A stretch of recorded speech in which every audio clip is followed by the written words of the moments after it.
Hi hello ನಮಸ್ಕಾರ ಸ್ನೇಹಿತರೆ, ಇವತ್ತಿನ ಸಂಚಿಕೆಯಲ್ಲಿ ಏನಾಗ್ತದೆ ಅನ್ನೋದನ್ನು ಕ್ವಿಕ್ಕಾಗಿ ನೋಡ್ಕೊಂಡು ಬರೋಣ ಬನ್ನಿ. ಇಲ್ಲಿ ಕೇಶವ ಅಂಗಡಿಗೆ ಯಾರೋ ಬಂದು ಯಾವುದೋ ಒಂದು ವಸ್ತುವನ್ನು ಕೇಳಿದಾಗ ಅದಕ್ಕೂ ಕೂಡ ನಂದ ಅವ್ರಿಗೆ ಕಾಲ್ ಮಾಡಿ ಯಾವ್ದು ಕೊಡಬೇಕು ಅಂತ ಕೇಳ್ತಾರೆ. ಇದರಿಂದ ನಂದ ಅವ್ರಿಗೆ ಸಿಟ್ಟಾಗುತ್ತೆ. ಬಟ್ ಕೇಶವ ಮಾತ್ರ ಯಾವುದನ್ನು ಕೂಡ ನನ್ನ ತೀರ್ಮಾನಕ್ಕೆ ಬಿಡ್ತಿಲ್ಲ, ಎಲ್ಲ ಅವರೇ ಮಾಡ್ತಿದ್ದಾರೆ, ನನಗೇನು ಗೊತ್ತಿಲ್ಲ ಅಂತ ಅಂದಮೇಲೆ ಇದನ್ನು ಕೂಡ ಅವ್ರನ್ನೇ ಕೇಳುವುದು ಒಳ್ಳೇದಲ್ವಾ. ಆಮೇಲೆ ಕೊಟ್ಟು ತಪ್ಪಾದರೆ ಏನು ಮಾಡೋದು ಅಂದ್ಕೊಂಡಿದ್ದೆ ಕೇಶವ ಆ ರೀತಿಯಾಗಿ ಮಾಡ್ತಾರೆ. ಆದರೆ ಇಲ್ಲಿ ಅಪ್ಪ ಮಾತ್ರ ಕೇಶವನ ಬಗ್ಗೆ ತುಂಬ ಅಂದರೆ ತುಂಬ ಬೇಸರ ಮಾಡ್ಕೋತಾರೆ.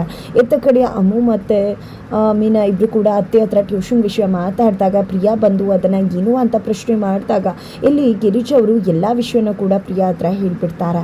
ಇಲ್ಲಿ ಅಮ್ಮು ಟ್ಯೂಷನ್ ಮಾಡಬೇಕು ಅನ್ಕೋತಾಳೆ, ವಲ್ಲಭಂಗೆ ಹೆಲ್ಪ್ ಆಗಬೇಕು ಅಂತ ಅದೇ ವಿಷಯ ಮಾತಾಡ್ತಿದ್ವಿ ಅಂದಾಗ ಏನು ಮತ್ತೆ ಟ್ಯೂಷನ್ನ ಅಂತ ಹೇಳಿ ಪ್ರಿಯಾ ಕೇಳ್ತಿದ್ದಾರೆ. ಈ ಕಡೆ ಅಮ್ಮು ಮತ್ತು ಮೀನಾ ಅವರು ಏನದು ಅತ್ತೆಗೆ ಹೇಳಿದ್ರೆ ಅತ್ತೆ ಹೋಗಿ ಪ್ರಿಯಾಕಂಗೆ ಹೇಳಿದ್ರು, ಇನ್ನು ಮುಗೀತು ಅಷ್ಟೇ. ಈ ಟ್ಯೂಷನ್ ವಿಷಯಕ್ಕೆ ಮಂಗಳ ಆಡ್ತಾರವರು, ಮಾವನ ಮಂದಷ್ಟು ಹಾಕ್ಕೊಡ್ತಾರೆ ಅಂತೆಲ್ಲ ಮಾತಾಡ್ಕೋತಾರೆ. ಈ ಕಡೆ ನೋಡಮ್ಮ ಪ್ರಿಯಾ, ಇದು ಯಾವುದೇ ಕಾರಣಕ್ಕೂ ಕೂಡ ನೀನಾಗಿ ನಿಮ್ಮ ಅವನ ಹತ್ರ ಹೇಳ್ಬೇಡ ಅಂತ ಕೂಡ ಗಿರೀಶ್ ಅವರು ತಿಳಿಸ್ತಾರೆ.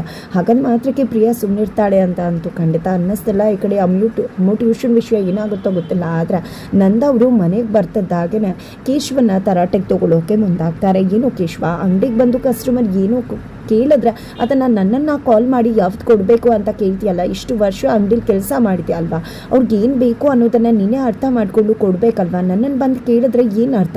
ಇತ್ತೀಚೆಗಂತೂ ನಿನ್ನ ವರ್ತನೆನೇ ನನಗಿಷ್ಟ ಆಗ್ತಿಲ್ಲ, ತುಂಬ ಬೇಜವಾಬ್ದಾರಿ ತನದಿಂದ ವರ್ತಿಸ್ತಾ ಇದೆಯಾ, ಯಾಕೆ ಈ ರೀತಿ ನಡ್ಕೋತಾ ಇದೆಯಾ, ತುಂಬ ಸೋಂಬೇರಿ ಆಗ್ತಿದ್ಯಾ, ನನಗೆ ಯಾಕೋ ಒಂದು ಗಳಿಗೆ ಕೂಡ ನಿನ್ನನ್ನು ಬಿಟ್ಟು ಅಂಗಡಿಯಿಂದ ಹೋದರೂ ಭಯ ಆಗ್ತದೆ, ನಾನೇ ಅಂಗಡಿಲಿ ಇರಬೇಕು ಅಂತ ಅನ್ನಿಸ್ತದೆ ಅಂತ ಹೇಳಿ ನಂದವರು ಹೇಳಿ ಕೇಶವಂಗೆ ಮತ್ತೂ ಎಲ್ಲರೂ ಮುಂದೆ ಅವಮಾನ ಮಾಡ್ತಾರೆ. ಇದರಿಂದ ಕೇಶವ ಕುಸಿದು ಹೋಗ್ತಾನೆ, ಕೋಪ ಮಾಡ್ಕೋತಾನೆ, ಬಟ್ ತೋರಿಸ್ಕೊಳ್ಳೋದಿಲ್ಲ. ರಾತ್ರಿ ಮನೆ ಬಿಟ್ಟು ಹೋಗೋ ನಿರ್ಧಾರ ಮಾಡಿದ್ದೆ, ರಾತ್ರಿ ಮನೆ ಬಿಟ್ಟು ಹೋಗ್ಬಿಡ್ತಾರೆ. ಈ ಕಡೆ ಮೀನಾ ಎಚ್ಚರ ಆಗದೆ ಏನದು ಕೇಶವ ಎಲ್ಲಿ ಹೋಗ್ತಿದ್ದಾನೆ ರಾತ್ರಿ ಅಂತ ಅಂದ್ಕೊಂಡಿದ್ದೆ. ಆಕೆ ಕೂಡ ಯಾರಿಗೂ ಹೇಳ್ದೆ ಮನೆ ಬಿಟ್ಟು ಹೊರಟೇ ಬಿಡ್ತಾರೆ. ಹಾಗಿದ್ರೆ ಗಂಡ ಹೆಂಡತಿ ಕೂಡ ಇಬ್ರು ಕೂಡ ಎಲ್ಲಿ ಹೋದ್ರು, ಏನಾಯಿತು, ಏನಾಗ್ಬೋದು ಇದರಿಂದ ಮುಂದೆ, ಎಲ್ಲವನ್ನ ಕೂಡ ತಿಳ್ಕೋಬೇಕು ಅಂದರೆ ಮುಂದಿನ ವಿಡಿಯೋಗೆ ವೆಯ್ಟ್ ಮಾಡೋದನ್ನು